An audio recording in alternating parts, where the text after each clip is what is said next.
बहिणाबाई चौधरींचं एक वाक्य जे मला फार आवडतं. आला सास गेला सास जीवा तुझं रे तर, अरे जगन मरण एका सासाचा अंतर. ती बाई शिकली नाही, पण बहिणाबाई चौधरी काय म्हणतात, आलेला श्वास जर परत गेला किंवा परत गेलेला श्वास जर परत आला तर त्या दोन श्वासातला अंतर म्हणजे जीवन आहे. आपला जन्म होतो तेव्हा आपण पहिलं काम काय करतो, श्वास घेतो, आणि जेव्हा कधी आपला मरण येतो तेव्हा आपण शेवटचा श्वास सोडतो. तर त्या बहिणाबाईंनी बघा एका दोन ओळीत संपून टाकलं, या दोन श्वासातलं अंतर म्हणजे जीवन. तर ज्याला चांगलं करता आलं त्याला चांगलं, ज्याला नुसतं वाईटच बोलता आलं. आणि त्यामुळे मी तर खूप सकारात्मक माणूस आहे आणि मला माझ्या विद्यार्थ्यांबद्दल फार आस्था आहे. विद्या ही फक्त क्लासरूम मध्ये मर्यादित नसते. खरं शिक्षण बऱ्याच वेळा क्लासरूम पलीकडे संवादातून घडतं. विद्यार्थ्यांचं हे वय खूप नाजूक असतं. या वयात अनेक प्रश्न, अनेक अडचणी आणि अनेक बदल त्यांच्या आयुष्यात येत असतात. पण त्यांच्या मनात नक्की काय चाललंय, ते काय अनुभवतायत आणि त्या सगळ्यावर ते काय संवाद साधतायत, या सगळ्या गोष्टींवर प्रकाश टाकण्यासाठी आज आपल्या सोबत आहेत एक असे प्राध्यापक जे विद्यार्थ्यांचा मित्र असलेला प्राध्यापक म्हणून ओळखले जातात. Professor Sushil Kumar Dhanmane sir. नमस्कार सर. सगळ्यात आधी तर प्लॉटगॅन वरती तुमचं खूप मनापासून स्वागत आहे की आज तुम्ही इथे आलात. आणि माझा पहिलाच प्रश्न आहे तुमच्यासाठी की प्लॉटगॅनवर येऊन तुम्हाला कसं वाटतंय? मला प्लॉटगॅनला माझ्या विद्यार्थ्यांनी बोलवणं आणि आठवण करून बोलवणं हे माझ्यासाठी फार मोठी अपॉर्च्युनिटी म्हणायला हरकत नाही. प्लॉटगॅन हा शब्द, ज्ञान आणि प्लॉट ह्या दोन गोष्टी एकत्र करणं ही कल्पना फार अभिनव वाटली मला. मला पहिल्यांदा प्लॉट ज्ञान म्हणजे असं वाटलं की बाबा नेमकं प्लॉट गेन आहे का, नजर प्रॉपर्टी सारखं. पण प्लॉट ज्ञान यानुसार आपण ज्या एरियामध्ये राहतो त्या एरियामधले वेगवेगळ्या माणसांशी संपर्क करणं आणि त्यांचं ज्ञान घेऊन, कदाचित प्लॉट म्हणजे ही एक संकल्पना आहे की बाबा एका विभागातल्या, पण कर्मधर्म संयोगाने या सोशल मीडियामुळं प्लॉट हा विषय, हे विश्वची माझी घर म्हणजे सगळं जगच प्लॉट झालंय.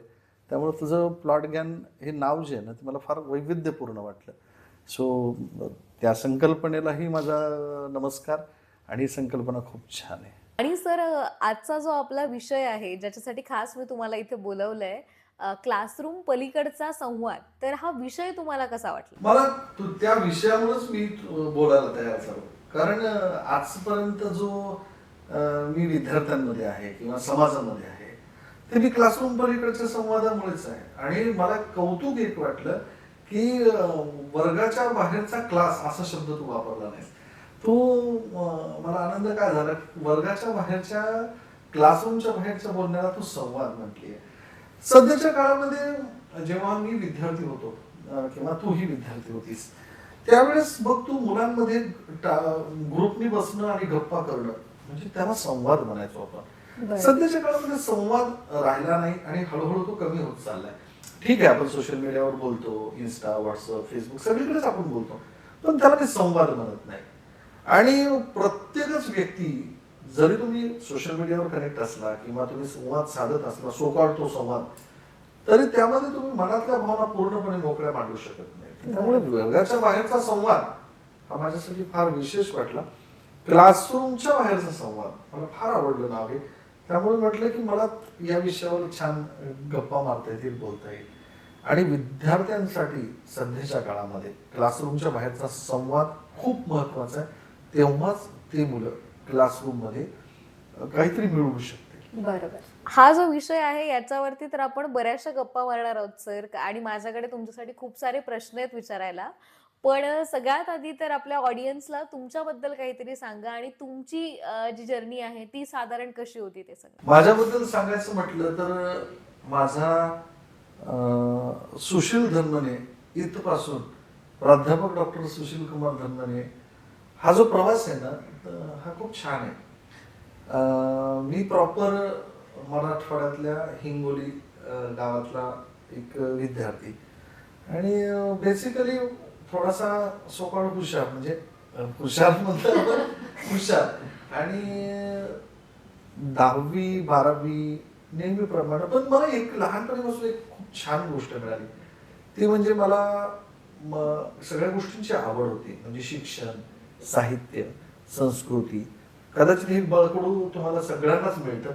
विद्यार्थ्याचा पहिला शिक्षक ही त्याची आई असते. आणि माझ्या घरामधनं मला बाळकडू की हे ग्रंथ वाचून बघ, हे गाणं म्हणून बघ, हे भजन म्हणून बघ, अभ्यासातही चांगले मार्क्स पडले पाहिजे, हे बाळकडू म्हणजे प्रत्येकाचा संस्काराचा विषय ही आई आपल्यावर करते. आणि ते माझ्यावर मला आत्मसात झालं असावं आणि सगळ्यांच्याच आई करते. तर त्याच्यामुळं मी काय केलं, मला नंतर थोडं शिक्षणाची आवडही, इच्छाही आणि काहीतरी नवीन करण्यासारखं आपल्याला असलं पाहिजे म्हणून माझा प्रवास खऱ्या अर्थानं चालू झाला. 10वी-12वी चांगल्या मार्कानं 10वी-12वी पास झालो. नंतर एक मजेशीर गोष्ट म्हणजे मी इंजिनिअरिंगला ऍडमिशनही घेतली होती.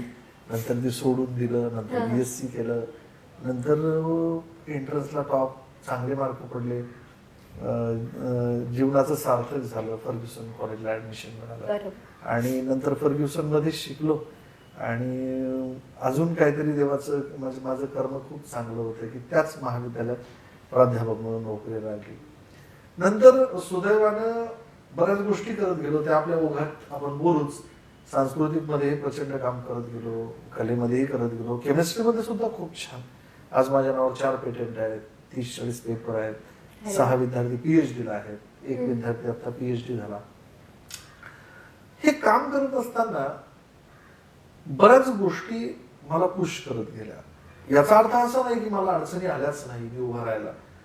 आज तू जेव्हा मला विचारलं की सर तुमचा प्रवास कसा होता, तर क्षणार्धात एक 30-40 सेकंदात माझ्या जीवनात माझ्या समोरच्या सगळ्या गोष्टी, मला मदत करणारी पालक, मित्र, शिक्षक आणि एकंदर सगळा प्रवास मला आठवून गेला.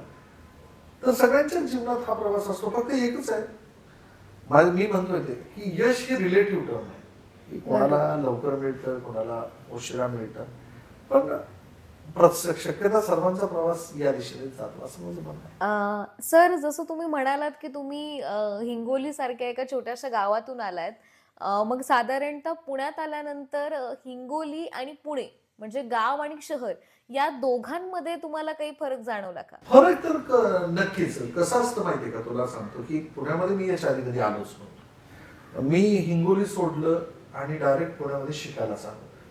आल्याच्या नंतर कसं ते आपलं होम ग्राउंड. आता सगळ्यांचं साधारणतः तुम्ही तुमच्या जीवनातल्या साधारणतः 16-17 वर्ष तुम्ही एका गावात काढता, त्या सगळ्या गोष्टीला युज टू असतात. इथे आल्याच्या नंतर आपल्याला आपलं विश्व निर्माण करायचं असतं आणि पुणे हे असं शहर आहे की तुम्हाला जर तुमच्यामध्ये काही सिद्ध करण्याची क्षमता असेल तरच ते पुणे तुम्हाला ऍक्सेप्ट करतं. आणि पुण्यामध्ये आल्याच्या नंतर एक तर जी गोष्ट सगळ्यांमध्ये असते ती म्हणजे न्यूनगंड, की आपल्याला होईल का. कारण खूप बाजूला सगळीकडे सगळ्याच गोष्टीची क्वालिटी, अकॅडमिक विद्वत्ता, सांस्कृतिक विद्वत्ता, रिसर्च विद्वत्ता, लोकांची नियम पाळण्याची विद्वत्ता. मला सगळ्यात जास्त जो फरक दिसला की एवढं मोठं शहर असून लोक नियम पाळायचे आणि शक्यता नियमाला बावून राहणं म्हणजे काहीतरी घडणार. तर हा एक फार मोठा फरक दिसला. दुसरी महत्वाची गोष्ट की इथे आल्याच्या नंतर एक जो फरक आहे जो गावात आणि पुण्यात दिसला, ते म्हणजे इथं प्रत्येकाला त्याच्या इच्छेनुसार, त्याच्या क्वालिटीनुसार काही करण्याची मुभ आहे. तुम्हाला क्रिटिसिझम हा विषय मला पुण्यामध्ये दिसला नाही. त्यामुळे आपण कुठल्या क्षेत्रात जेव्हा काम करतो ना, तेव्हा लोकांना काही घेणं देणं नसतं. लोक तुमच्या फक्त सक्सेसला बघतात. त्यामुळे तो एक विषय मला पुण्यात आणि गावात फरक दिसला. अगदी बरोबर. आता मला आणखीन एका गोष्टीची क्युरिओसिटी होती सर, की तुमचं आणि तुमच्या विद्यार्थ्यांमधलं नातं कसं आहे त्याबद्दल तर आपण बोलणारच आहोत आणि मला खूप जास्त जवळून माहिती आहे ते. पण तुमचं आणि तुमच्या शिक्षकांचं साधारणतः कसं नातं होतं आणि काय बॉन्डिंग होतं त्याबद्दल काही सांगाल का? माझं आणि माझ्या शिक्षकांमध्ये कसं होतं, एक तुला सांगतो की जो आता तू म्हटली की तुमचं तुमच्या विद्यार्थ्यांचं नातं किंवा तुझ्याशी नातं सगळ्यांना माहिती, कोणाला प्रत्येकाला माहिती आणि जसा मी सगळ्यांना एक जवळचा व्यक्ती वाटतो तसं मी माझ्या शिक्षकांसोबत नातं तयार केलेलं आहे. माझ्या शिक्षकांच्या मी खूप जवळ जायचो, त्यांच्यासोबत माझं आनंद, माझं टेन्शन मी शेअर करायचो. आणि सुदैवाने काय असायचं, थोडासा स्टुडियस मुलगा असला की त्याला जर मार्गदर्शन मागायला जर गेलं, म्हणजे मी होतो किंवा दाखवायचा प्रयत्न करतो हा विषय वेगळा, पण माझ्या सगळ्या शिक्षकांनी मला असं जवळ एखाद्या मुलासारखं त्यांनी सांभाळून घ्यायचं. आपण प्रत्येक गोष्टीत जरी ते जोराने बोलले तरी मी असं कधीच त्यांना चुकीचं म्हटलं नाही.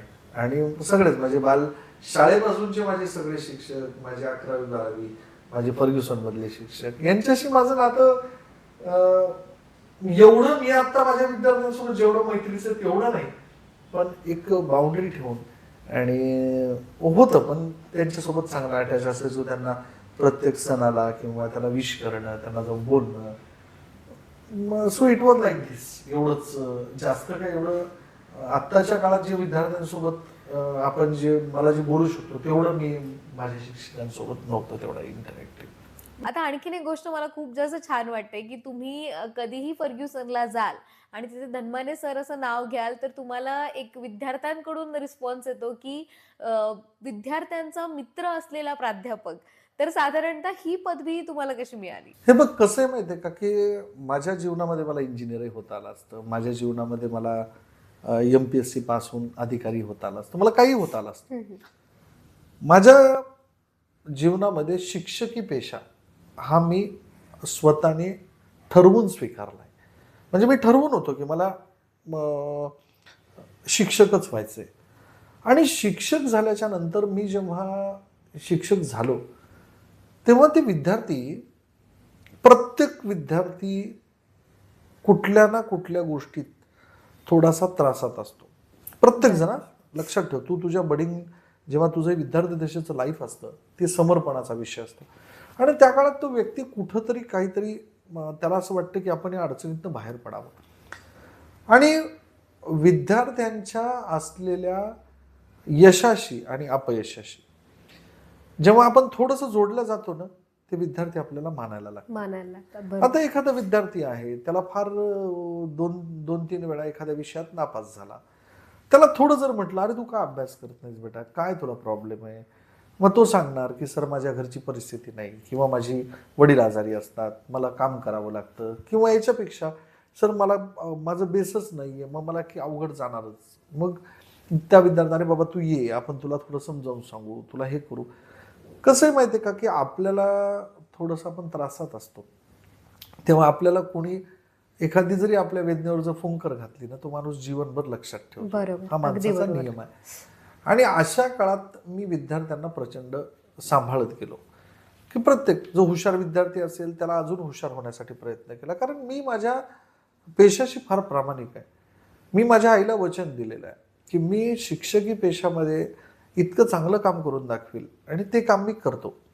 मला अडचणी येत नाहीत का? येतात. मला विद्यार्थ्यांच्या जवळ जात असताना काही लोकांना ते आवडतं, नाही आवडत, पण विद्यार्थ्यांना घडवण्यासाठी त्यांना त्यांच्या काहीतरी बाजू समजून घ्यावं लागतील. आता एक मुलगा होता, तो एवढा डिप्रेशनमध्ये गेलेला होता, आमचा एक ग्रामीण भागातून आलेला होता. त्याचं दुर्दैव काय, त्याला चाललेला विषय हा इंग्रजीतनं समजायचा नाही. आणि त्याच्या समोर त्याची घरची परिस्थिती, त्याला माहिती असायच्या 2-3 वर्षात मला नोकरी करावी लागेल, विषय राहत होते. मग तो मुलगा जेव्हा त्रासात होता त्याला मग मी बाजूला क्लास संपल्यानंतर म्हटलं, अरे बाळा तू तुझं एकतर अटेंडन्सही नाही, किंवा तू काय तुला समजत नसेल तर सांग माझं. आणि मी या बाबतीत फारच हे आहे की विद्यार्थ्यांना शिक्षकांनी सांभाळूनच घेतलं पाहिजे. बरोबर. तर मग त्या विद्यार्थ्याला मी विचारलं की बाळा तुझं काय, म्हणजे प्रॉब्लेम काय. मग त्याने असं सांगितलं. मग त्याच्यावर वर्क करायला चालू केलं. त्याच्या वर्गातला एक मित्र त्याला जोडून दिला. अरे बाळा म्हणलं, तो कानडी आहे, त्याला थोडंसं समजून घे, त्याला सांग, म्हणजे तो काय त्याच्या मदत लँग्वेज असं कसं तरी. नंतर तो मुलगा थोड्या दिवसामध्ये, काहीच नाही, मी काय केलं फक्त त्याला जोडून दिलं. आणि त्याला 4 दिवसांनी फक्त भेटल्यावर की आदित्य कसा आहेस, व्यवस्थित चाललंय ना. आणि इन वे तो मुलगा पुश झाला, तो माझ्याशी अटॅच झाला. त्याला काही झालं की तो मित्रासारखा बोलायला लागला. आणि लक्षात घे बेटा की वर्गात मी शिकवणं आणि वर्गाच्या बाहेर या मुलांशी मी अनऑफिशियल बोलणं. आणि वर्गामध्ये मुलं, आपण जेव्हा वर्ग भरलेला असतो तेव्हा प्रत्येकच मुलगा आपल्याशी संवाद नाही साधू शकत. नाही, शक्य नाही. आणि या गोष्टी करत गेल्यामुळं मी एकच सांगतो, मुलांच्या आनंदात आणि मुलांच्या दुःखात सगळ्यात जास्त सहभागी झालो, म्हणून मी मुलांचा मित्र झालो. बरोबर. अगदी बरोबर. मग सर तुम्ही विद्यार्थी आणि मित्र या दोघांमधला बॅलन्स कसा सांभाळता? हे बघ, विद्यार्थी एखाद्या वेळेस विद्यार्थी मित्रासारखे असतील, विद्यार्थी मित्र नाहीत. विद्यार्थी ते मला मित्र समजू देत, पण मी माझ्या काही ज्या ठरवलेलं आहे की मला याला एवढं शिकवायचंय, या विद्यार्थ्यांनी असं संस्कारित वागलं पाहिजे, यांनी एवढं केलं पाहिजे, ह्या माझ्या ठरलेल्या थीम लाईन्स असतात. त्यात त्या विद्यार्थ्यांनी ते वागलं पाहिजे, ते बोललं पाहिजे. पण याचा अर्थ एक नाही की विद्यार्थ्यांनी काही न करता त्याला ग्रँटेड घ्यायचं नाही, त्याच्याकडनं करून घ्यायचं. बरं. तू एक लक्षात घे, आपली आई आपल्याकडनं सगळं करून घेते. आपली आई आपल्याकडनं सगळं करून घेते, पण ती कसं करून घेते? समजा जर तुला ओरडली आई किंवा तुझे वडील की तुला हे करायचंय, तू नाही केलं, तर दुसरी त्यांची टॅक्ट फार भारी असते. तू खूप हुशार आहेस, तू केलं पाहिजे, तू खूप मोठी होऊ शकतेस किंवा तू मोठी आहेस. विद्यार्थ्यांवर हाच गोष्ट करावी लागते, त्यांना त्यांच्या कलेने समजून घ्यावं लागतं. आणि त्यावेळेस त्यांनी आपल्याला मित्र म्हटलं काय, आपल्याला मायबाप म्हटलं काय, आपल्याला काही म्हटलं काय, बाबा तुमचं चांगलं व्हावं. बरोबर. आपला मूळ उद्देश विद्यार्थी मोठा व्हावा. आणि एक लक्षात घे, लोक फार विद्यार्थ्यांनी एवढं हुशार आणि विद्यार्थ्यांनी एवढं अनालिसिस करणारं या जगात कोणी नाही. माझं दैवत आहे, माझं दैवत माझे विद्यार्थी आहेत. ते विद्यार्थी आपलं रिअल अनालिसिस करतात की सरांना माझ्याबद्दल किती वाटतं की मी मोठा व्हावा, आणि आपसुक ती मुलं जोडल्या जातात आणि आपण त्यांचं चांगलं करत राहायचं. हे पुढे घडत राहतं तुम्ही. बरोबर. आणि मग त्या विद्यार्थ्यांना आनंद मिळतो. हे बघ, कोणी आपल्या परिस्थितीशी निगडीत आपल्याला जर थोडीशी सिंपती दिली ना, माणूस फार त्या माणसाला आपलं समजायला लागतं. So it is sort of this. पण याच्यात एक गोष्ट आहे की मी विद्यार्थ्यांना स्वतःपासून दूर कधी लोटलं नाही, त्यांना त्यांच्या अधिकाराने फार हे करू दिलं. त्यामुळे असं आहे. आता आणखीन एक गोष्ट होती सर, म्हणजे जो आधीचा काळ होता आणि आत्ताचा काळ, म्हणजे साधारणतः माझ्या आई वडिलांच्या वेळेचा जो विद्यार्थी होता तो आणि आत्ताचा विद्यार्थी, म्हणजे आता त्यासाठी एक मॉडर्न टर्म सुद्धा आली आहे की जेनझीज आहेत, बरोबर. तर तेव्हाचा विद्यार्थी आणि आत्ताचा विद्यार्थी यांच्यामध्ये खूप जास्त फरक आहे. म्हणजे त्यावेळच्या विद्यार्थ्याची मानसिकता किंवा एखाद्या गोष्टीकडे बघण्याचा दृष्टिकोन किंवा त्यांची मतं ही फार जास्त वेगळी होती आणि आजच्या विद्यार्थ्याची वेगळी आहेत. मग तुम्हाला काय वाटतं की शिक्षकांनी आजचा जो विद्यार्थी आहे त्याला समजून घेणं कितपत गरजेचं आहे सध्या? हे बघा, तू म्हणते ते एकदम बरोबर आहे की जुन्या काळातले विद्यार्थी आणि शिक्षक आणि या काळातले विद्यार्थी आणि शिक्षक, जुन्या काळामध्ये सगळ्यात मोठी गोष्ट होती की ती म्हणजे career opportunities. Career opportunities was limited.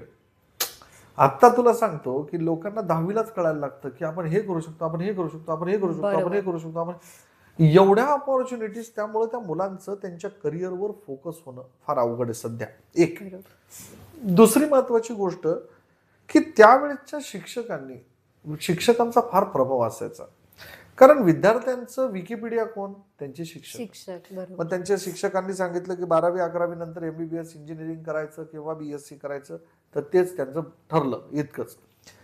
दुसरी महत्वाची गोष्ट की त्यावेळच्या विद्यार्थ्यांना डायव्हर्जन करायला, सॉरी टू से मी हा विषय चुकीचा बोलत असेल तर, पण डायव्हर्जन करायला काही नसायचं. या काळामध्ये वर्गात विद्यार्थी येण्याच्या आधी त्या विद्यार्थ्यांनी अर्धवट या कशावरनं सुद्धा, तुम्ही तुमच्या बरेच माध्यम आहेत त्या माध्यमावर अर्धवट माहिती घेऊन जेव्हा विद्यार्थी त्यांचं करिअर ठरवतात. बरं. म्हणजे तुला सांगतो, सध्याच्या काळामध्ये सक्सेस रेशो हा वाटतो आपल्याला जास्त आहे, पण खूप कमी आहे.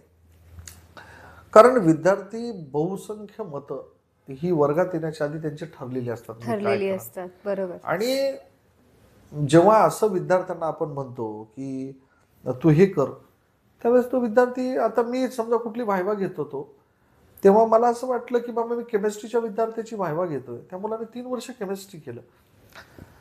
तर मी त्याला म्हटलं, बाबा एका ठिकाणी परीक्षेला गेलो होतो मी, तिथे विचारलं, बाबा तू TY नंतर BSc नंतर किंवा 3rd इयर नंतर काय करणार?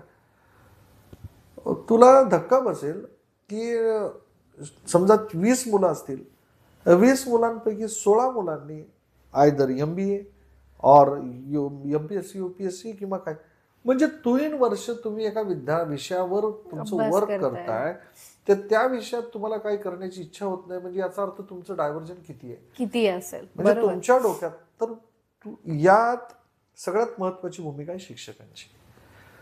वर्गात एकतर विद्यार्थ्यांना तू म्हणते, तुला सांगतो की जुन्या काळामध्ये आम्हाला विद्यार्थी 20 वर्षापूर्वी विद्यार्थी वर्गात कॉन्सन्ट्रेट करणं it was very easy task for us. आत्ताच्या काळात वर्गात विद्यार्थी कॉन्सन्ट्रेट करणं हे शिक्षकांसाठी फार चॅलेंजिंग आहे. एक तर ते diversion of through social media, एक तर त्या विद्यार्थी त्यांच्या करिअरबाबत फार कमी विद्यार्थी सिरियस आहेत. त्यामुळं विद्यार्थी शिक्षकाचा संवाद असणं, विद्यार्थी आणि एक तुम्ही किती सांगा, आई वडील पैसा लावतील, आई वडील भारीचा क्लास लावतील, आई वडील त्यांना एखाद्या काउन्सिलरकडे नेऊन हा काय करू शकतो फार पैसे खर्चून करतील, पण त्या विद्यार्थ्याच्या जीवनाला वळसा, दिशा आणि इन्स्पायर हा शिक्षकच करू शकतो. त्यामुळे जुन्या काळात तर आजचं जे फरक आहे तो सगळ्यात मोठा आहे की त्यावेळेस अपॉर्च्युनिटी होत्या, पण त्या अपॉर्च्युनिटी माणूस थोड्या थोड्या थोड्या थोड्या पद्धतीने मांडणी करायचं. आता काय होतं, तुझ्यासमोर तुला विचारलं तू काय करायचं, तू म्हणणार मी एक बिझनेस करणार, दुसऱ्या मिनिटाला तू म्हणणार मी PG करणार, तिसऱ्या मिनिटाला तू म्हणणार मी MBA करणार. जर तुमचं करिअर निवडताना जर 5-5 मिनिटाला किंवा महिन्याला जर बदलत असेल, सो यू कॅनॉट कॉन्सन्ट्रेट. बरोबर. हा फार मोठा फरक मला दिसतो.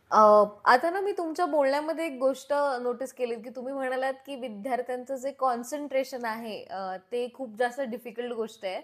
तर मला एक क्युरिओसिटी पण होती आणि एक खूप मजेशीर प्रश्न होता की विद्यार्थी जे आहेत, म्हणजे एखादं लेक्चर चालू आहे तर लेक्चर रूममध्ये पूर्ण लेक्चर रूम भरलेला आहे विद्यार्थ्यांनी, पण जर तुम्ही प्रॅक्टिकली बघायला जाल तर पहिल्या 2 ते 3 रांगा असतात ना इनिशियली, त्याच फक्त तुमच्या लेक्चरमध्ये असतात आणि बाकी जी मागची लोक आहेत ती यासाठी मागे बसतात की त्यांना कोणीतरी नोटीस करू नये.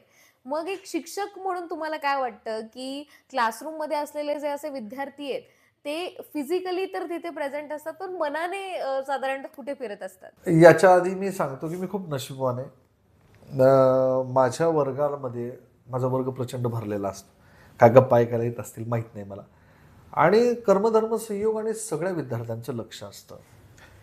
पण तू सांगितलेली गोष्ट अतिशय बरोबर आहे की या वर्गामध्ये ठीक आहे, आत्ता मोबाईल्स आलेत किंवा व्हॉट्सअप उघडतील, इन्स्टा उघडतील, काय करतील काय नाही काय नाही, पण या वर्गामध्ये जी मुलं असतात नाही मुलं यांचे विचार भरकटलेले असतात.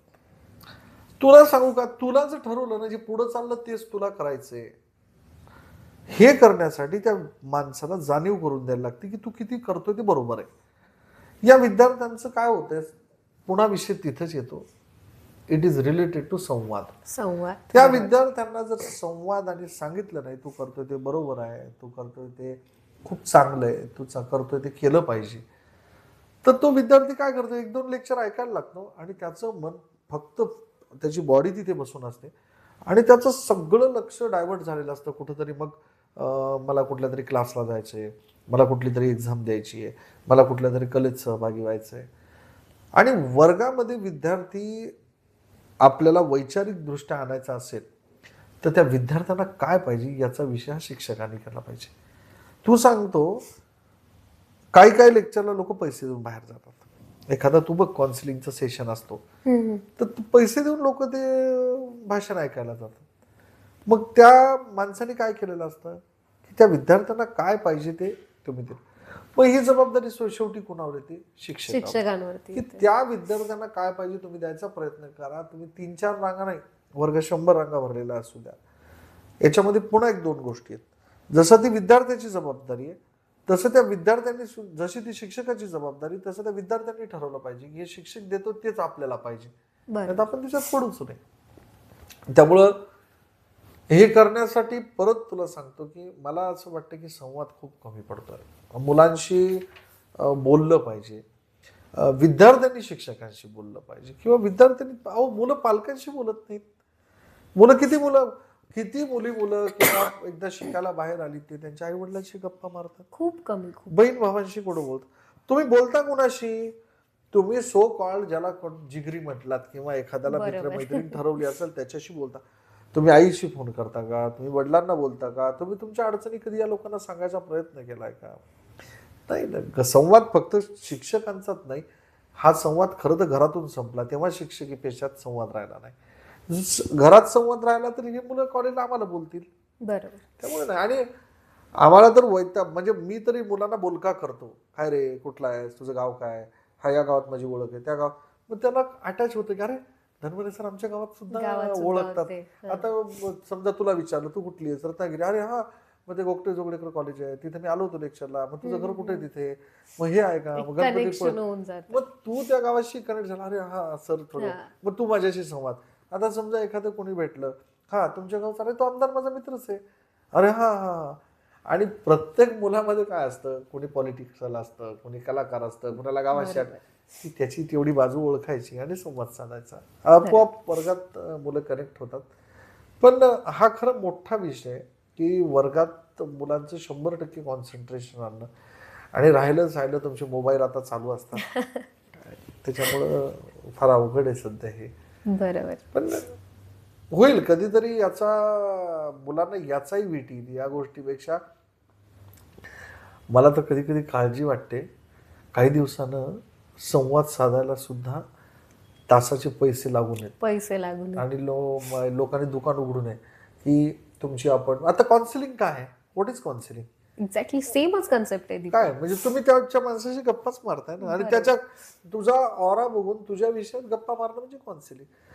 मला उद्या टेन्शन येतंय की रेग्युलर लोकांना सुद्धा की बाबा तुम्हाला एवढ्या वेळ तुम्ही या माणसाशी गप्पा मारा आणि एवढे चार्ज करा.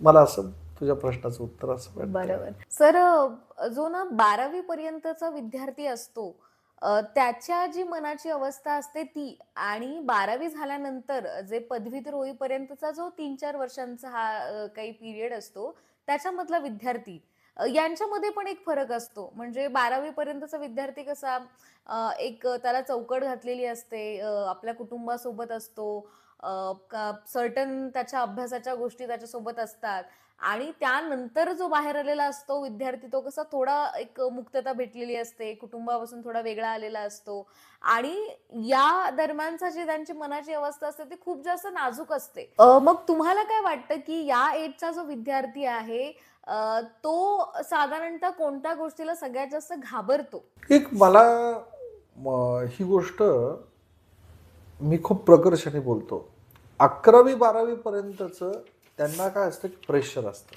बरोबर. की आपल्याला काहीतरी करायचंय, आपण काहीतरी केलं पाहिजे. 11वी-12वीच्या मुलांमध्ये किंवा त्या वयाच्या मुलांमध्ये कुठल्याही एक भावना असते की आपण या दिशेने गेलो तरच आपल्याला थोडंसं काहीतरी मिळेल. पण एकदा तुम्ही डिग्री कॉलेजला गेलात किंवा माझा जो अनुभव म्हणून सांगतोय, ते मुलांना असं वाटतं की आपल्यासाठी आकाश ठेंगणे, आपण काहीही करू शकतो. नाही, ती भावना एकाच विद्यार्थ्यांना, सगळ्या विद्यार्थ्यांमध्ये, महाविद्यालयीन एंट्री केल्याच्या नंतर मी काही करू शकतो, आणि ती मुलं त्याच काळात करतात. तर या काळामध्ये विद्यार्थ्यांना सगळ्यात जास्त जी भीती वाटत असते, ते का करतात विद्यार्थी असं मग मी सकारात्मक आहे विद्यार्थ्यांच्या बाबतीत. माझी भूमिका सगळीकडे लोकांना त्याच्यासाठीच आहे की विद्यार्थ्यांच्या बाबतीत विद्यार्थ्यांची बाजू घेणारा आणि विद्यार्थ्यांच्या बाबतीत सकारात्मक भूमिका मांडणारा. विद्यार्थी सगळ्यात जास्त कशाला घाबरतात, तुझा प्रश्न एवढा सुंदर आहे. विद्यार्थी सगळ्यात जास्त घाबरतात त्यांच्या जीवनात येणाऱ्या अपयशाला. एक्झॅक्टली. आणि त्या अपयशाला येऊ नये म्हणून हे विद्यार्थी काय करतात, आपले डाव टाकायला चालू करतात. शब्द फार सोपा आहे, खेळासारखा. समजा तुला तुझं टार्गेट पुढे दिसतंय, तुझ्या जीवनात तुझं म्हणणं काय, ते टार्गेट मला मिळवायचं. पण ते टार्गेट मिळवायला नशिबाने, शब्द नशीब, 4 वाटा दिल्यात. तुझ्या समोर दिसतंय या वाटेने जायचंय, या वाटेने जायचंय, या वाटेने जायचंय, या वाटेने जायचं. तरुण वय किंवा महाविद्यालयातलं वय हे समर्पणाचं वय. त्या काळात मुलं सगळं डिवोशन देतात. तू मैत्री बघ, त्या काळातली मैत्री बघ, आणि दुश्मनी बघायची तरी त्या काळातली बघायची, अभ्यास बघायचा तरी त्या काळातला, कष्ट करायची कॅपॅसिटी त्याच काळातली, आणि बिघडायचं वय सुद्धा तेच. एखादी मुलं गुंड होतात किंवा उन्हाळ होतात, ती फक्त त्यांच्या त्या काळातल्याच याच्यामुळे होतात. तर हे आपलं टार्गेट आहे, ते टार्गेट आपल्याला पूर्ण करायचं आहे. धडपडत असतं माणूस, त्या काळात धडपडत असतं. का? तिथपर्यंत तर मी पोहोचलो पाहिजे. पण हे धडपडत असताना या 4 वाटांपैकी कुठली वाट करेक्ट आहे याच्यासाठी तुम्हाला चांगल्या मार्गदर्शकाची आवश्यकता आहे. मार्गदर्शकाची मग तो मार्गदर्शक कोण? एक तर तुमचे आई वडील, एक तर तुमचा शिक्षक, आणि सगळ्यात मोठा तुमचा मार्गदर्शक जो असायला पाहिजे तो म्हणजे तुमचा मित्र किंवा मैत्रीण. मैत्री. बरोबर. हे 3 जर लोकांनी व्यवस्थित मार्गदर्शन केलं किंवा त्याचं तुम्ही ऐकलं तर कदाचित तुमच्या 4 वाटातली करेक्ट वाट तुम्हाला सापडेल. पण एखाद्या वेळेस जर तुम्ही स्वतःच कोणाचं न ऐकता, ठीक आहे नका ऐकू, पण तुम्ही कष्ट करता करता एका वाटेने जायला लागला, तिथं अपयश आलं, आपल्याला कळालं की आपण तिथे पोहोचू शकत नाही, तर तिथून चालू होतं ती नकारात्मक प्रेशर, फ्रस्ट्रेशन. मग ही मुलं डिस्टर्ब होतात, मग ही मुलं कोणाशी संवाद साधत नाहीत, ही मुलं स्वतःच्या विश्वात जातात, मग त्यांना कळतं की आपल्याला ते मिळणार नाही, मग आपण कुठेतरी डायव्हर्ट होऊ. या सगळा माझा जो अभ्यास आहे याच्यामध्ये सगळ्यात तू विचारलेल्या प्रश्नाचं इतकं सुंदर उत्तर आहे की विद्यार्थी कशाला घाबरतात, तर विद्यार्थी घाबरत असतात ते त्यांच्या अपयशाला. मग ते अपयश न मिळावं म्हणून ही लेकरं धडपडत असतात ग. मी सगळं बघतो, खूप मुलं येतात, आज आपल्याला इथे यश मिळत नाही, मग काहीतरी वेगळं काम करून बघू. एखादी मुलगी गावात नाही येते, एक XYZ मुलगी होती, नाव सांगू नये, तिचं नाव घेऊ नये. त्या मुलीचं एवढं रंजक कथा आहे की ती शिकायला आल्याच्या नंतर, डिग्री झाल्याच्या नंतर, मला वाटते 6व्या सेमिस्टर झाल्यानंतर तिच्याकडून फोन, आपल्याला तुझं लग्न करायचं आहे. मग त्या मुलीला काहीतरी जगायचं होतं, धडपडायचं होतं, काहीतरी करायचं होतं, ती तिच्या दिशा शोधत होती. पण तिला त्या सगळ्या दिशा बंद झाल्यासारख्या जेव्हा वाटायला लागतात तेव्हा त्या पोरीचा संवाद कमी झाला, मग तिचा कॉन्फिडन्स गेला आणि मग तिला तिच्या अपयशाची भीती वाटू लागली, हे आता मला काहीच मिळणार नाही पुढे. आणि अशा बऱ्याच कारणांनी, हे एक उदाहरण मी सांगितलं, पण बऱ्याच वेळा विद्यार्थ्यांना त्यांच्या परिस्थितीची एक भीती वाटत असते. आणि सध्याचा एक काळ काय माहिती की मुलं कंपॅरिझन खूपच करायला लागले, खूप जास्त. म्हणजे तुझ्याकडे कुठला फोन आहे, मग माझ्याकडे का नाही, मग मला का मिळणार नाही का. आणि लाईफमध्ये ह्या सगळ्या वस्तूंनी निगेटिव्हिटी एवढी वाढवली आहे, आपला कोणावर विश्वास राहिला नाही. या संवाद नसण्यामुळं आणि या विद्यार्थ्यांच्या भीतीमुळं किंवा या जनरेशनच्या भीतीमुळं लोक एकमेकांना एवढं, म्हणजे ती फसवणं शब्द बरोबर नाही, पण सोबत राहत नाहीत. त्यामुळे विद्यार्थ्यांना, मला तर असं वाटतं की माझा जो अभ्यास, जो विद्यार्थ्यांचं वाचन आहे, त्यामुळे मला असं वाटतं की विद्यार्थी त्यांच्या अपयशाला सगळ्यात जास्त घाबरतात. आता ना सर, याच्याशी संबंधित एक प्रश्न होता, म्हणजे मला तो पर्सनली जाणून घ्यायचा होता तुमच्याकडून, की जसं तुम्ही आता म्हणालात की आताच्या ज्या मुलांमध्ये आहे ना, कंपॅरिझन खूप जास्त चालू आहे. म्हणजे जर याने हा मॉडेलचा फोन घेतला तर मी त्याच्यापेक्षा काहीतरी भारीतला घेतला पाहिजे, किंवा तो हे करतोय ना, अच्छा मी त्याच्यापेक्षा काहीतरी मोठं करतो. सो हे कंपॅरिझन चालू आहे. आता या आधीचा जो काळ होता, म्हणजे तुमचा शालेय जीवनातला काळ म्हणा, किंवा माझे आई वडील आहेत, किंवा त्या एजची साधारणतः जो काही पिरियड होता आधीचा तो, सो माझा जेवढा संवाद त्यांच्याशी होतो त्याच्यावरून मला लक्षात आलंय की आधीच्या याच्यामध्ये कशा प्रायोरिटीज सेट होत्या लोकांच्या. तर आधी काय होतं की बाबा तुझं आता शिक्षण झालेलं आहे ना, तर तू सेटल हो, म्हणजे सेटल होणं ही त्यांची पहिली प्रायोरिटी असायची. तसं आता नाहीये. आता कंपॅरिझन खूप जास्त आहे आणि त्यांना खूप जास्त दिशा खुल्या झाल्यात. मग तुम्हाला काय वाटतं की हे जे काही सगळं चालू आहे, ही जी त्यांची अवस्था आहे, याच्यामध्ये त्यांना प्रेशर जाणवतोय म्हणून असं काहीतरी होतंय की सोशल एक्सपेक्टेशन्स खूप जास्त वाढलेत? नाही, प्रेशर तर 100% आहे की करिअरचं प्रेशर असल्यामुळं आपल्याला असं वाटतं की आपल्यावर काहीतरी जबाबदारी आहे, काहीतरी. पण एक गोष्ट मी या जनरेशनकडनं बघतोय, त्यांच्या आईवडिलांच्या एवढं प्रेशर नाही बरं त्यांच्यावर. त्यांच्या आईवडील, हे जनरेशन, सध्याचं जे जनरेशन, आत्ताच एक 5-7 जे म्हटली, आई वडील काय म्हणतात, तुम्हाला जे करायचं ते करा. म्हणजे बहुसंख्य, बरं मी 90% सांगतोय तुला, 90% मुलांचे आई वडील कुठलाच, आता एखादा मुलगा जर उद्या म्हटला की मला मीडिया, ॲनिमेशन अशा क्षेत्रात जर करिअर करायचं, तो सायन्सला जरी असेल तर त्याचे आई वडील म्हणत नाहीत. उद्या माझी मुलगी जरी म्हटली की पप्पा मला सायन्स आवडत नाही, मी आर्ट्समध्ये जाणार आहे, तर मला असं वाटतं की मी नाही म्हणणार नाही, कारण तेवढं जुनं म्हणजे आमचं म्हणजे जे पालकांचं जनरेशन आहे ते त्या बाबतीत थोडंसं मुलांना सपोर्टिव्ह. सपोर्टिव्ह. पण त्या मुलांमध्ये अजून एक गोष्ट ऍड होतीये, ती म्हणजे त्यांना असं वाटतं की समाजाने देखील आपल्याला सहज ऍक्सेप्ट केलं पाहिजे. एक्सेप्ट केलं पाहिजे.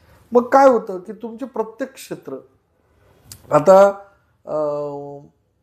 मीडिया झालं किंवा जर्नलिझम झालं किंवा हे सगळे जे सेक्टर्स आत्ताचे जे आहेत त्याला आता खूप डिमांड आहे, ते सेक्टर काही काळापूर्वी लोक तेवढं ऍक्सेप्ट करत नव्हते. बरोबर. मग सोशल ऍक्सेप्टन्स तुमचं किती जास्त आहे यावर या मुलांचं प्रेशर असतं.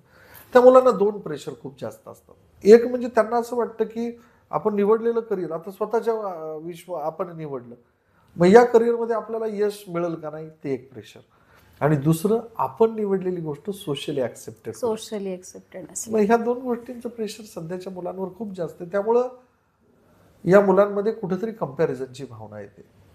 समजा एकाच मित्राच्या ग्रुपमधले चारही मुलं सॉफ्टवेअरमध्ये नोकरीला गेले तर त्यांच्यात कंपॅरिझन येत नाही. पण त्या मित्रातला एखादा जर मित्र समजा 4 मधला एखादा फॉरेनला जाऊन जर जास्त काहीतरी मोठं करत असेल तर 100% कंपॅरिझनची भावना त्याच्यामध्ये येते. आणि त्यातलाच ग्रुपमधला एखादा जर कुठं साधं काहीतरी करत असेल, सो डेफिनेटली कंपॅरिझन कम्स. आता मला ना शिक्षक म्हणून तुमचा एक पॉइंट ऑफ व्ह्यू हवा होता सर, की जसं की कॉलेजमध्ये लेक्चर्स असतात, साधारणतः 7 ते 8 लेक्चर असतात, 40 ते 50 मिनिटाचं एक लेक्चर असतं साधारणतः.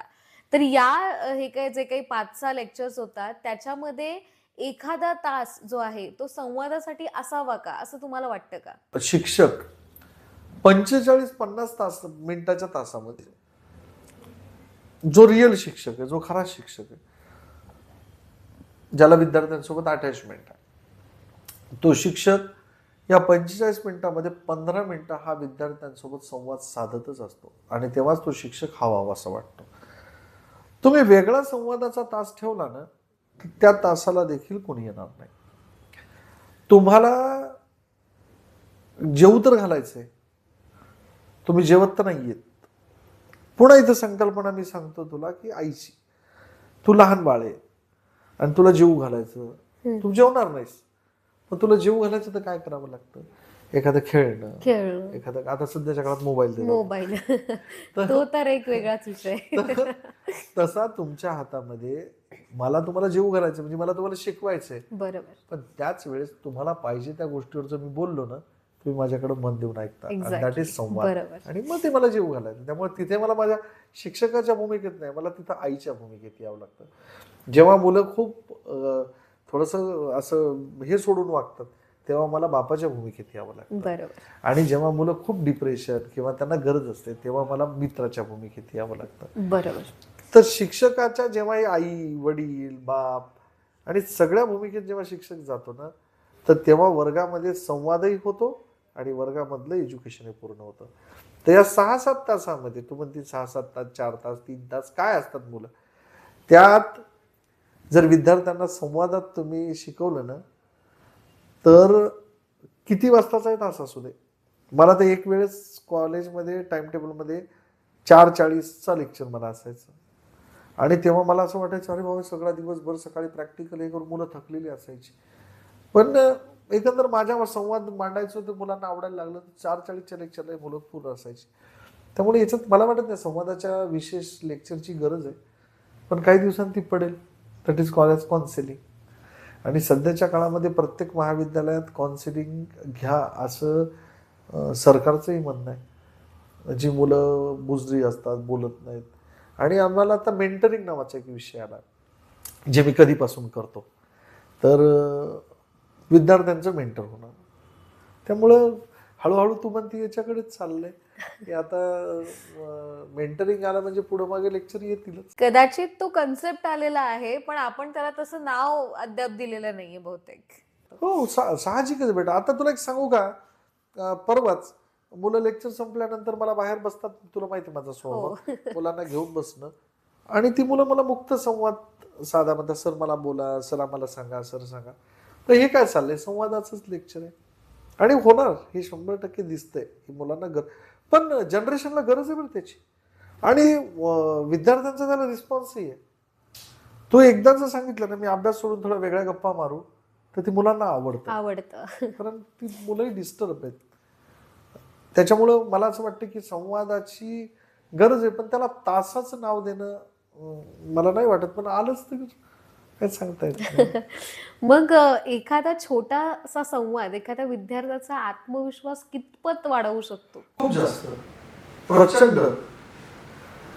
तुला सांगतो, संवाद हाच विद्यार्थ्याचा आत्मविश्वास वाढतो. माझ्या लाईफमध्ये एवढी उदाहरणे आहेत की मी तुला एक सांगितलं आताच की एक मुलगी आहे, तर त्या मुलीला नेमकं तिचं कशामुळे तिला त्रास होतोय किंवा ती कशामुळे अभ्यास करत नाही, आणि XYZ विद्यार्थी आहे, त्याचे घरचे सांगतात आता तुझं झालं, तू नोकरी कर, आणि तो प्रचंड हुशार की त्याची कॅपॅसिटी विदेशात शिकायला जायची, PG करायची, पण घरच्यांचा म्हणजे डिग्री कंप्लीट झाली, कुठल्या तरी कंपनीत काम कर आपल्याला हवं.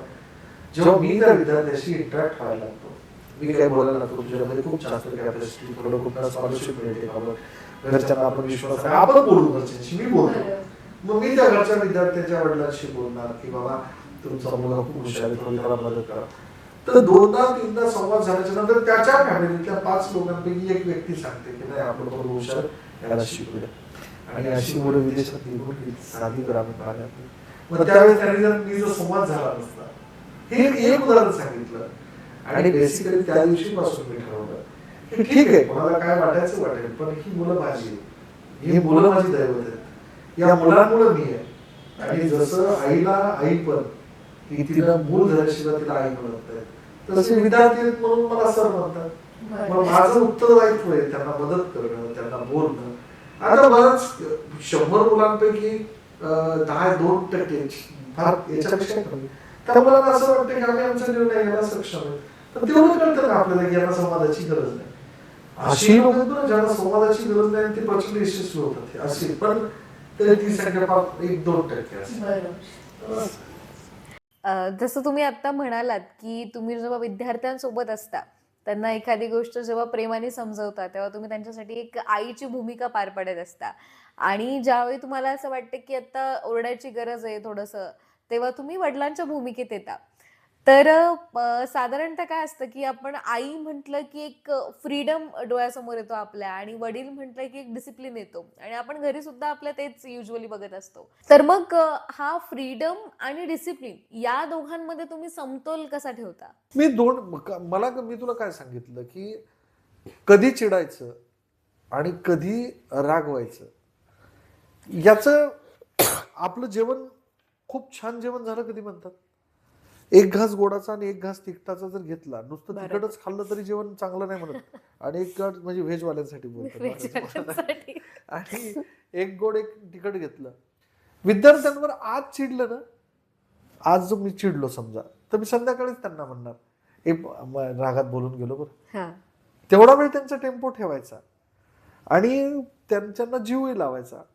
जीव लावल्याच्या नंतर त्या पोरांना माहिती असतं की मास्तर काय आज चिडलाय तर उद्या गोड बोलल, उद्या गोड बोला तर चिडला. मग त्यांना कळतं की आपले सर चिडतातही, आपल्याला गोडही बोलतात. आणि जे आई वडील दोघं जण करतात ना, ते मी एकटा करतो. बेटा मी खूप नशीबवान आहे, मी खूप स्वतःला नशिबाने देव काय मागच्या जन्मी पुण्य केलं होतं माहित नाही, मला शिक्षकी पेशा मिळाला. एक सांगतो तुला, मला माझ्या घरच्या मुलांना म्हणजे आपल्या स्वतःच्या मुलांना एक तर वडिलाच्या भूमिकेत राहता येईल फक्त, पण मला माझ्या विद्यार्थ्यांसाठी मला आईच्याही भूमिकेत जाता येतं, मला वडिलाच्या भूमिकेत जाता येतं, आणि मला मित्राच्या. त्यामुळे शिक्षक जे काही विद्यार्थ्याच्या जीवनात करू शकतो ना, पण तो करणारा शिक्षक पाहिजे, शिक्षक समर्पित शिक्षक पाहिजे. बऱ्याच वेळा शिक्षक विद्यार्थी चांगलं बनायला लागले तर लोकांनाही बरं दिसत नाही, मग त्यात बरेचशा पॅरामीटर्स येतात, तो विषय आपल्याला निगेटिव्हकडे बोलायचंच नाही.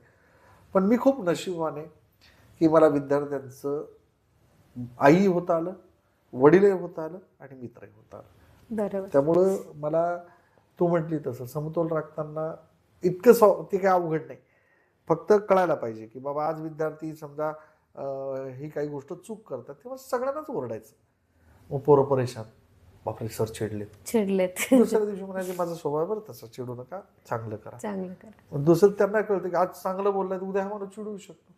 आणि आई वडील करतात काय ग, आई वडील काही त्यांचं मोकळेपणा ऐकायचे का तुम्हाला, आणि स्ट्रिक्टनेस सुद्धा ते त्यांचं तुमचं चांगलं होण्यासाठी करतात. आम्हाला काय, आई वडिलांना काय फरक पडतो, पण ते मुलाचं लाईफ चांगलं झालं पाहिजे. त्यामुळे या भूमिकेतून ही समर्पित भूमिका आहे आणि त्या भूमिकेशी मी शेवटपर्यंत एकनिष्ठ राहील. शिक्षकी भूमिकेमध्ये समर्पित आई वडिलांच्या भूमिकेत मी शेवटपर्यंत एकनिष्ठ राहील. सर खरं तर हे जे वय असतं ना ते जसं तुम्ही म्हणालात की खूप जास्त नाजूक असतं.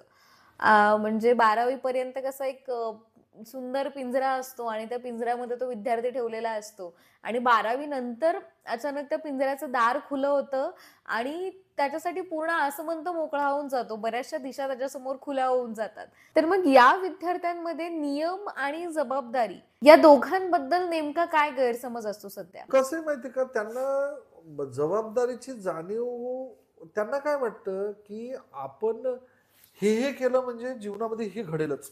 मी विद्यार्थी होतो किंवा मी त्या डिग्रीला ऍडमिशन घेतल्यानंतर मला काय वाटायचं, 1 2 3 4 5 ही स्टेप ओलांडली की माझ्या जीवनामध्ये माझं असं असं घडेल.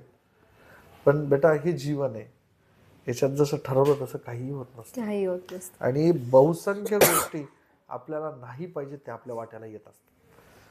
मग याच्यामध्ये तू प्रश्न जो विचारला, नियम आणि जबाबदारी, नियम आपण जर पाळले तर आपण आपल्या जबाबदारीतून मुक्त होऊ का, ही भावना त्यांच्या मनात असते. बरोबर. बाबा आपली जबाबदारी संपली का? संपली.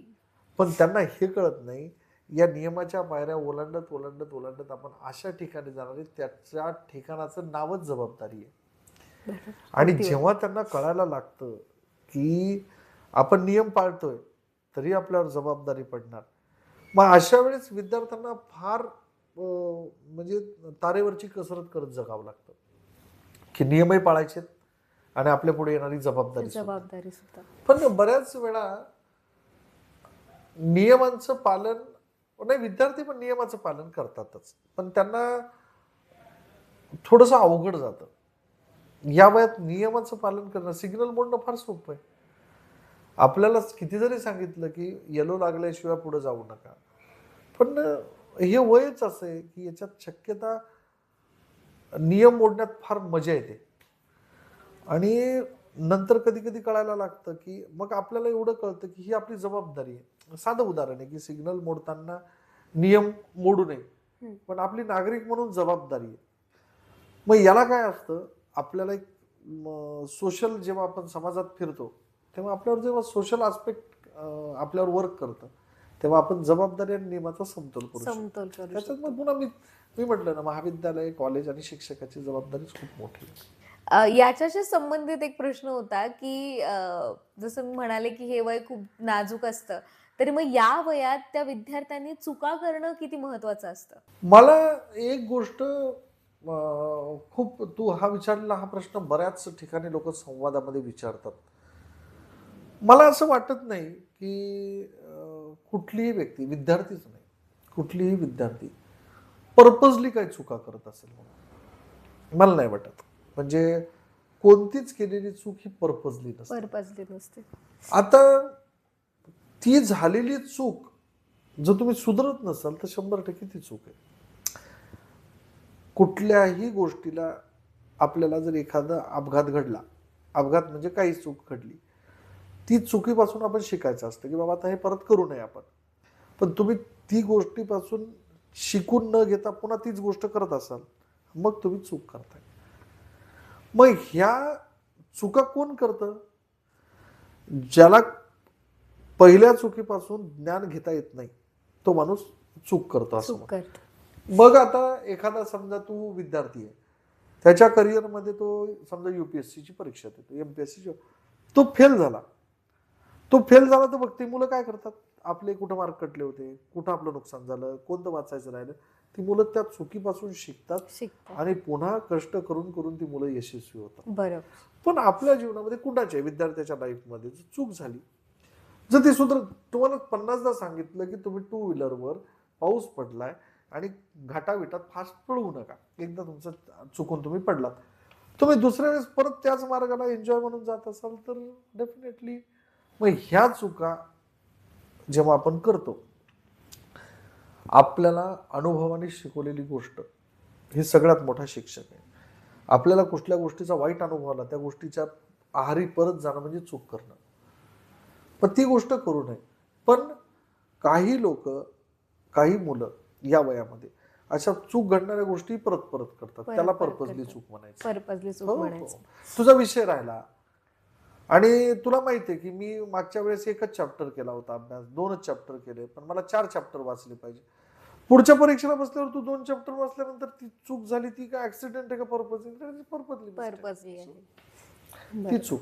बरोबर. मला आणखीन एक गोष्ट आवर्जून विचारायची होती तुम्हाला. तुम्ही एक प्राध्यापक म्हणून तर बेस्टच आहात सर, पण जसं की आम्हाला सगळ्यांनाच माहिती आहे की तुम्ही कल्चरल ऍक्टिव्हिटीजला सुद्धा खूप जास्त जोडलेले आहात आणि फर्ग्युसन म्हटलं की कल्चरलशी एकदम क्लोज रिलेशन येऊन जातं आणि कल्चरल डिपार्टमेंटमध्ये सुद्धा तुमचा खूप मोठा ठसा आहे. तर मला हे विचारायचं होतं की आजचा जो विद्यार्थी आहे तर त्या विद्यार्थ्यासाठी ह्या कल्चरल ऍक्टिव्हिटीजचं किती जास्त महत्व आहे? हे बघ, मी विज्ञानाचा प्राध्यापक आहे आणि असंही नाही की मला काही सायन्स फक्त माझं सोसो आहे. माझं खूप छान आहे. केमिस्ट्री इतकं सुंदर आहे माझं. मी स्वतःचे 2 पुस्तकं आहेत. माझ्याकडे PhD ला विद्यार्थी आहेत. माझं वाचन केमिस्ट्री खूप छान.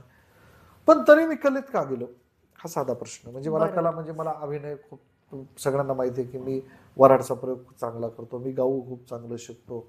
मला नृत्यही करता येतं. आता काय वाटणार नाही तुम्हाला माझ्याकडे पाहून.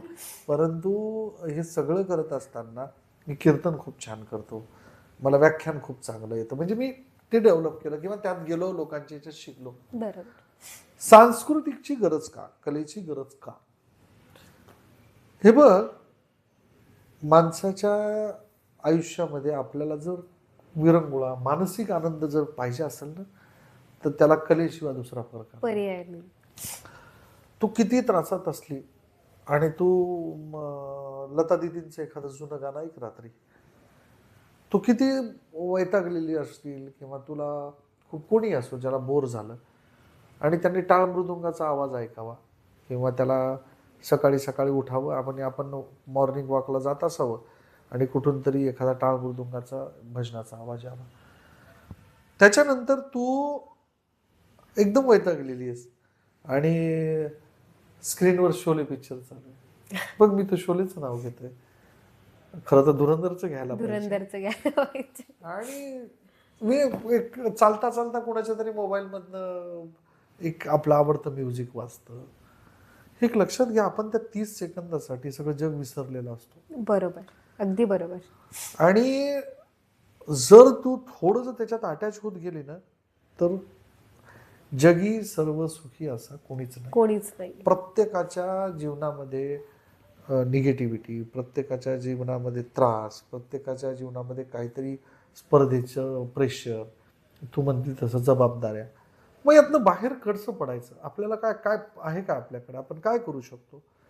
तर याच्यासाठी सगळ्यात महत्त्वाची ती म्हणजे कला. कला. बरोबर. आज सुदैवानं पुण्यासारखं शहर, मुंबई घे, कोल्हापूर घे, छत्रपती संभाजीनगर घे, या शाळांमध्ये आणि महाविद्यालयामध्ये new education policy, national education policy यांनी सांस्कृतिक कला हे जवळपास कंपल्सरी थोडंफार केलं. आणि मला तरी मी खूप वैतागलो. समजा मला काही झालं तर मी कुठल्या तरी कीर्तनकाराचं एखादं पॅच ऐकणार किंवा मी कुठलं तरी गाणं ऐकणार, मी कुठला तरी अभिनय बघणार, बरोबर. वऱ्हाडच्या प्रयोगाचं मी तरी काय करणार आणि याच्यातनं मला विरंगुळा. त्यामुळे सध्याच्या मुलांना मी एकच सांगतोय की सांस्कृतिकमध्ये तुमचं इन्व्हॉल्वमेंट असायलाच हवं. अगदी बरोबर. कशात आहे? पण तुम्ही क्रिएटिव्ह रायटिंग करा, तुम्ही लिहिलं तरी तुमचं डोकं खूप छान. मोकळं होऊन जातं. खूप जास्त. त्यानंतर तुम्ही जर का एखादं म्युझिक ऐकलं तर ध्यानाचं तुम्हाला सुख लागतं. बरोबर. त्यामुळे कलेशिवाय आणि सांस्कृतिक शिवाय तुम्ही राहूच शकत नाही. आणि दुसरी महत्वाची गोष्ट, जेवढं तुम्हाला शिक्षण महत्वाचं आहे तेवढं तुम्हाला कला आणि संस्कृती, साहित्य हे अगदी बरोबर. महत्वाचं आहे. त्यामुळे मी ते अविभाज्य भाग समजतो. आणि सर आता तुम्ही असंही म्हणू शकता की जवळपास प्रत्येक दुसऱ्या पालकाची ही तक्रार असते की आमचा जो मुलगा आहे किंवा आमची जी मुलगी आहे ती सतत सोशल मीडियावरती आहे, सतत फोनवरती आहे. मग तुम्हाला काय वाटतं तुमच्या मते की हा जो आजचा विद्यार्थी आहे तो सोशल मीडियाच्या आहारी किती गेलेला आहे आणि सोशल मीडियाचा त्याच्यावरती काय कितपत परिणाम होतोय? हे बघ, सोशल मीडिया सोडून मुलं राहतील का? मला नाही वाटत. नाही, शक्यता फार कमी आहे. दुसरी महत्वाची गोष्ट, पालकांची तक्रार का असते? कारण एकदा ते बघायला काय लागलो आपण की तासनतास आपण त्या गोष्टीमध्ये रममाण होतो. रमून जात. साहजिकच आहे, आपल्या मनाला जी गोष्ट चांगली वाटायला लागते त्या पद्धतीने आपण जर एखादी गोष्ट बघितली तर त्या सध्या सोशल मीडियातली ऍडजस्टमेंट आहे अशी आहे की ते पुढचं सगळं तुम्हाला पाहिजे ते फिडिंग येत राहतं. फिडिंग येतं. तर एकंदर मुलं सोशल मीडियावर किती राहतात, पण याचे दोन, जसं निगेटिव्ह आस्पेक्ट आहे की ती मुलं त्याला चिटकून असतात, मग तासनतास बसतात, मग ते त्यांच्या कर्तव्य अभ्यासापासून बाजूला राहतात. पण त्याचा पॉझिटिव्ह आस्पेक्ट सांगतो मी तुला, की बहुसंख्य मुलं कधी कधी, आता माझ्या रील्स आहेत, या रील्समध्ये मला खूप लोक अटॅच झाले. तर एका डॉक्टरचा मला फोन आला रात्री की सर माझी परिस्थिती खूप छान आहे, मी स्वतः डॉक्टर आहे, पण मी प्रचंड डिप्रेशनमध्ये असतो. तुमच्या रील बघत गेलो, मला थोडंसं पॉझिटिव्ह वाटत गेलं, मी परत परत बघतो, पॉझिटिव्ह वाटलं. मग आता मी प्रश्न विचारतो तुला की आता ह्या सोशल मीडियाला निगेटिव्ह घ्यायचं का पॉझिटिव्ह घ्यायचं? एक या केसमध्ये तर डेफिनेटली आपण पॉझिटिव्हली पॉझिटिव्ह. घेणार. दुसरं, एक माझ्या मित्राची पुतणी आहे, ती अंध आहे. अच्छा. तिला बोलायचं किंवा संवाद साधायचं खूप छान आहे, पण तिने ते जसं सोशल मीडियाचा वापर केला आणि ती सगळ्यांमध्ये पोहोचली. आज अख्ख्या महाराष्ट्रातनं तिला मदत करायला कोणीही तयार आहे. मग हा सोशल मीडियाचा पॉझिटिव्ह आस्पेक्ट. पॉझिटिव्ह सेकंड, आणि तिसरी महत्वाची गोष्ट की ज्या गोष्टी आपल्याला कितीही काळ अभ्यास करूनही सापडणार नाहीत. बघा, मी तुला सांगतोय की कुठल्या गावामध्ये कुठलं स्थळ, कुठल्या गावामधलं कुठलं खाद्य, कुठल्या गावामध्ये कुठली व्यक्ती. आता तुला एका अनाथ मुलीची कोणीतरी स्टोरी शेअर केली, मला नाव नाही लक्षात तिचं. तिला कोट्यवधी रुपयाची लोकांनी मदत, तिचं पूर्ण एज्युकेशन लोकांनी केलं. मग याला आपल्याला वाईट कसं म्हणता येईल? बेसिकली लक्षात घे, हे साखरेसारखं आहे. साखर गोड आहे, पण ती खाताना तिला काहीतरी एका लिमिटमध्ये खावी लागते. बरोबर. ठीक आहे, आता तुमच्या वयाच्या लोकांनी कितीही खाल्ली तर काय नाही, पण आमच्या सारख्या लोकांनी एक मोतीचूरचा लाडू खावा, फार ताकद असली तर 2 खावे, पण तुम्ही खात गेलं तर त्याच्या पुढे डायबिटीस होणारच ना. बरोबर. त्यामुळं कुठलीही गोष्ट प्रमाणाच्या पुढे ही विषच. बरोबर. मग ते अन्न असो, ते ज्ञान असो किंवा काही असो, प्रमाणाच्या पुढे गेलं की ती विषच. बरोबर. त्यामुळं सोशल मीडिया जरी पालक म्हणतात किंवा त्यांचं बरोबर आहे, त्यांना कसं आहे, आई वडिलांना मुलांना घडवायचं असतं, पण सोशल मीडियाचा वापर हा एक ठरवून मर्यादित केला पाहिजे, बस एवढंच. आता हाच प्रश्न माझ्यासमोर नाही का, माझी मुलगी आहे, मला विचार करावा लागतो किती वेळ सोशल मीडिया वापरू वेळ द्यावा social किंवा media? वापरू द्यावा का नाही. त्यामुळे त्याचे दुष्परिणामही आहेत, नाही असं नाही, पण फायदेही खूप जास्त आहेत. बरं, खूप जास्त खूप फायदे. जास्त. हो, बरोबर. त्यामुळे मला वाटतं सोशल मीडियावर असावं, जगाच्या संपर्कात राहावं, पण त्याचा दुरुपयोग करू नये. करू नये. पण काय सांग, लोकांचं ते आपल्या हातात नाही. बरोबर. आपण फक्त सांगू शकतो की छान यूज करा. बरं. सो मला वाटतं सोशल मीडिया इज गुड. जसं की तुम्ही आता म्हणालात आणि त्याच्यावरून आपल्याला एक गोष्ट कळतीये की आजचा जो संवाद आहे विद्यार्थ्यांसोबतचा त्याला 2 फाटे फुटलेत.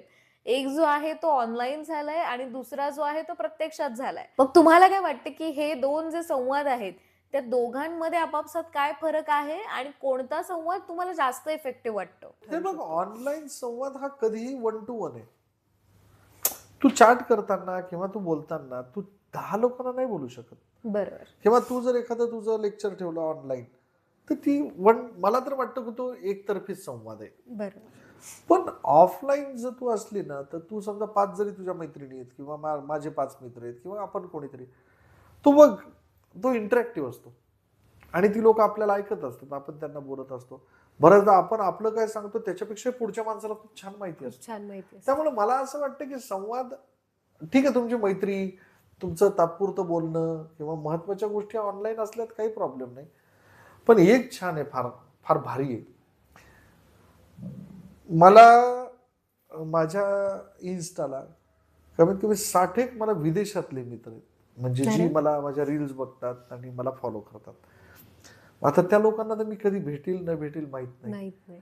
पण या ऑनलाईन संवादामुळे मी त्यांच्याशी जोडल्या गेलो ना, मग तो ऑनलाईन संवादही माझ्यासाठी चांगला. बरं. प्लस मला जे लोक प्रत्यक्षात भेटायला येतात किंवा माझे विद्यार्थी किंवा माझे मित्र, त्यांच्यासोबत एवढा भारी संवाद साधतो मी की माझा एक मित्र म्हणतो, सुशा तुझ्या काही दिवसांनी गप्पा ऐकायला तिकीट लावून लोक येतात. तिकीटला आणि तसंच झालं. मी प्रोग्राम चालू केला आता नात्यांचं नौका नावाचा, आणि त्याला प्रचंड रिस्पॉन्स आहे, लोकांना खूप आवडला तो. पण बेटा सगळ्याच गोष्टीची चव घेता आली पाहिजे. ताटात बरोबर. वाढलेल्या समजा 2च वस्तू जर आपण खात असू ना, तसं नकोय. मग तुम्हाला ऑनलाईन संवाद, मला तर ऑनलाईन संवादही तेवढाच महत्वाचा वाटतो ऑफलाईन. मग तुम्ही नुसतं ऑनलाईनच्याच आहारी गेला तरी नुकसान आहे, आणि तुम्ही पूर्णतः ऑफलाईन म्हटलं तर मग तुम्हाला चांगली लोक सध्याच्या काळात नाही भेटणार. नाही भेटत. त्यामुळे मला वाटतं समतोल राखणं खूप जास्त महत्वाचं आहे. आता सर एक शेवटचा प्रश्न, जर ही आपली पॉडकास्ट विद्यार्थी बघत असेल एखादा आज, तर त्या विद्यार्थ्याला तुम्ही काय सल्ला देऊ इच्छिता किंवा त्याच्याशी काय या पॉडकास्टच्या थ्रू संवाद साधू इच्छिता? हे बघ, माझं विद्यार्थ्यांना एकच सांगणं आहे की विद्यार्थी जीवन सगळे लाईफ मधले आपले जे टप्पे ते परत मिळतील सगळे. म्हणजे वाक्य माझं थोडंसं एक्झॅगरेट करून, विद्यार्थी दशा आपल्याला परत मिळत नाही. बरोबर. विद्यार्थ्यांनी त्यांच्या जीवनामध्ये जर काही ठरवलं तर ते विद्यार्थी करून दाखवतात, आणि ते करण्यासाठी त्यांना फक्त आणि फक्त कुठल्या तरी कॉन्फिडन्सची गरज असते. आणि तो कॉन्फिडन्स येण्यासाठी आपल्याला कशावर तरी श्रद्धा ठेवावी लागते. एक्झॅक्टली. तर विद्यार्थ्यांनी आपल्या कार्यावर आणि आपल्या कर्तृत्वावर श्रद्धा ठेवावी एक. आणि दुसरी महत्वाची गोष्ट की कोणाच्या पानामध्ये काय वाढल्यापेक्षा आपल्याला काय मिळवायचंय किंवा आपल्या लाईफचं टार्गेट काय याच्यावर जास्त कॉन्सन्ट्रेट करावं. 2. आणि अपेक्षांचं ओझं घेऊन आपण ज्या चुका करतो, बऱ्याचदा काय होतं, मला हे मिळवायचंय, मग बाय हुक और क्रूक मी ते मिळवणार, मग चूक घडते. तर त्या चुका न करता विद्यार्थ्यांनी आपल्या जीवनामध्ये संवाद साधायला आपल्या वयापेक्षा आपल्या वडिलांच्या किंवा आपल्या मोठ्या भावाच्या वयाची एकतरी व्यक्ती मिळवावी. बरोबर. कारण ती व्यक्ती त्या विद्यार्थ्याच्या जीवनामध्ये अशी काही गोष्ट घडते की कुठला अनुभव न घेता त्या विद्यार्थ्याला, आता मी तुला सांग, समजा माझं, तू मला मुलीसारखं, समजा मी तुला सांगणार, हे बघ तू हे कर, हा अनुभव माझा आहे, हा अनुभव असं होतंय, असं नाही करायला पाहिजे.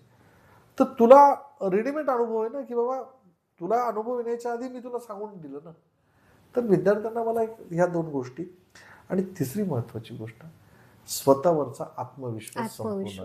काही नाही हो, आजची परिस्थिती उद्या बदललेली असते, आजची वेळ उद्या बदललेली. त्याच्यापेक्षा पुढचं सांगू का तुला, आजची माणसं सुद्धा उद्या बदललेली असते.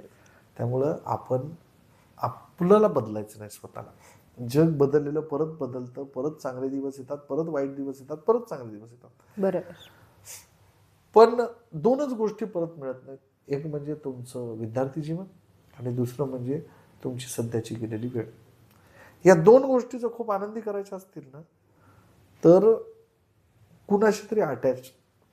आणि एक सध्या गोष्ट मला आवडत नाही की सारखंच कुणाला तरी क्रिटिसाइज करणं. सो तो एक विषय विद्यार्थ्यांनी करू नये. आणि ठीक आहे ना, पुढच्या व्यक्तीमध्ये 50% गुण चांगले आहेत, 50% वाईट आहेत. आपण त्या 50% वाईटावर चर्चा करण्यापेक्षा 50 चांगल्यावर चर्चा. तुझ्याकडे 2च गुण चांगले आहेत, याच्याकडे 4 गुण चांगले आहेत, याच्याकडे 4, त्याच्या चांगल्यावर चर्चा करणं. हे बाबा मला माहित नाही तुझं काय, पण तू खूप चांगलं चित्र काढतो. हे बाबा मला तू काय माहित नाही, पण तुझं 1 नंबर, तुझी मैत्री करण्याची पद्धत, तू जीव लावण्याची पद्धत, वेळ पडली तर हा माझा मित्र माझ्या सगळ्यात, तो काय आहे. उलट तुमचं त्याच्याप्रती चांगलं बोलणं त्याचा कॉन्फिडन्स वाढवेल. त्यामुळे संवाद, मैत्री आणि आपलं एकंदर आपल्या कर्तव्याशी निष्ठा, बरं. 3-4 गोष्टी जपा. आणि मला तर वाटतं की कसं बेटा, हे फक्त आपल्याला पुढं काहीतरी ढकलत असतं, त्यानुसार पुढं जायचं. आपल्याला जेवढं शक्य आहे ना तेवढं चांगलं देण्याचा प्रयत्न करायचा. अगदी आपल्या बरोबर. हातात काहीही नाही. काही नसतं. आपण जेवढं आपल्याला चांगलं करता येईल that you go, you do. बाकी आपलं नशीब काय व्हायचं ते. मी नशिबावर खूप विश्वास ठेवणारा विश्वास माणूस ठेवतो. आहे. आणि बहिणाबाई चौधरींचं एक वाक्य जे मला फार आवडतं, आला सास गेला सास जीवा तुझं रे तंतर, अरे जगन मरण एका सासाचा अंतर. ती बाई शिकली नाही, पण बहिणाबाई चौधरी काय म्हणतात, आलेला श्वास जर परत गेला गेला. किंवा परत गेलेला श्वास जर परत आला तर त्या 2 श्वासातला अंतर म्हणजे जीवन आहे. आपला जन्म होतो तेव्हा आपण पहिलं काम काय करतो, श्वास घेतो. श्वास घेतो, आणि जेव्हा कधी आपला मरण येतं तेव्हा आपण शेवटचा श्वास सोडतो. सोडतो. तर त्या बहिणाबाईंनी बघा एका 2 ओळीत संपून टाकलंय, या 2 श्वासातलं अंतर म्हणजे जीवन आहे. जीवन.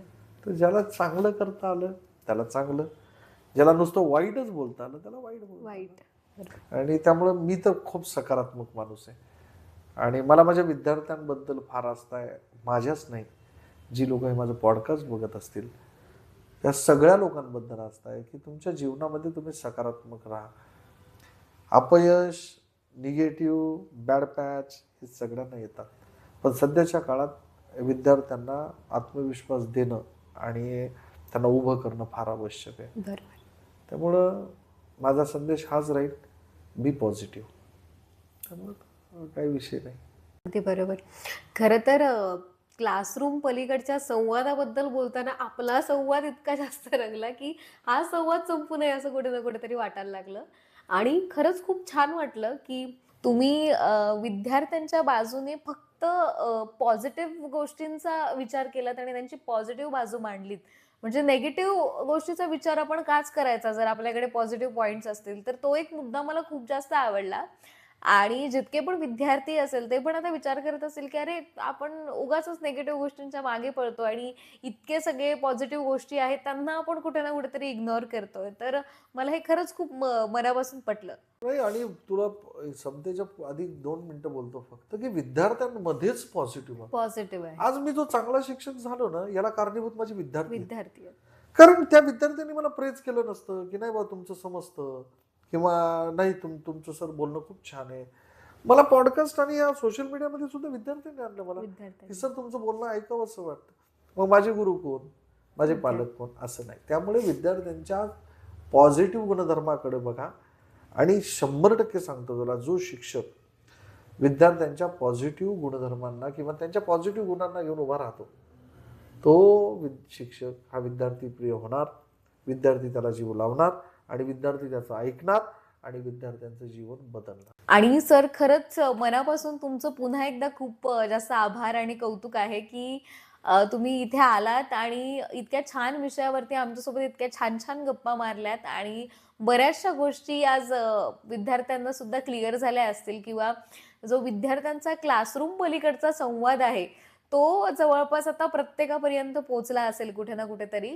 खरं तर आपण जो संवाद करत होतो इतक्या वेळापासून तो संवाद कुठेतरी थांबू नये असं मला पण वाटत होतं.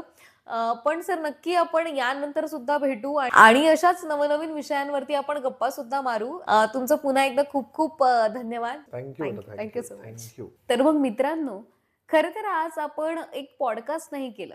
आपण शिक्षक आणि विद्यार्थी या दोघांमध्ये क्लासरूमच्या पलीकडे नेमका काय संवाद होतो आणि विद्यार्थी अवस्थेत असताना मनात नेमक्या कोणत्या अडचणी असतात, प्रश्न असतात, क्युरिओसिटीज असतात, तर या सगळ्या गोष्टींबद्दल एक छोटासा संवाद साधलेला आहे. तुम्हाला आपली ही आजची पॉडकास्ट कशी वाटली हे आम्हाला कमेंटमध्ये नक्की कळवा. व्हिडिओला लाईक करा, शेअर आणि असेच नवनवीन विषय जाणून घेण्यासाठी तुमच्या लाडक्या प्लॉट ज्ञानला सबस्क्राईब करायला अजिबात विसरू नका. धन्यवाद.